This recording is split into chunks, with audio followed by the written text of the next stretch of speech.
কেমন আছেন সবাই? আশা করি ভালো আছেন। কাঁসার থালা কিচেনে আপনাদের সবাইকে স্বাগত।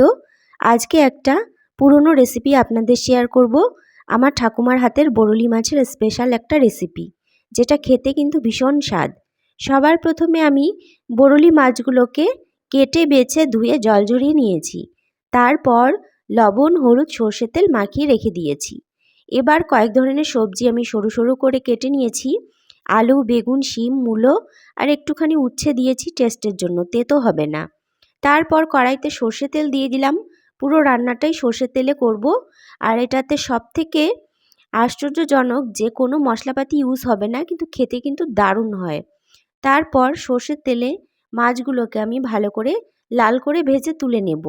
আর ভীষণই নরম মাছ তো, খুব আলতো করে ভাজতে হবে, তা না হলে ভেঙে যেতে পারে। আর ভেঙে গেলে দেখতে ভালো লাগবে না, খেতেও ভালো লাগবে না। মাছগুলো ভাজা হয়ে গেল।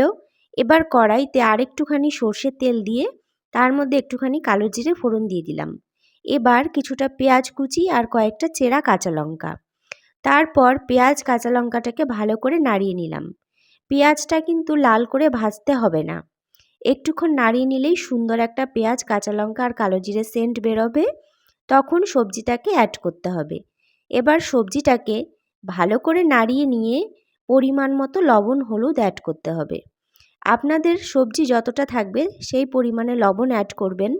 রান্নার পরে একটু টেস্ট করে দেখে নিতে পারেন, যদি কম মনে হয় তখন লবণ আর একটুখানি অ্যাড করে নেবেন। আর হলুদের পরিমাণটা একটু কম দিলেই ভালো হয়, না হলে একটা হলুদের গন্ধ করবে, খেতে ভালো লাগবে না।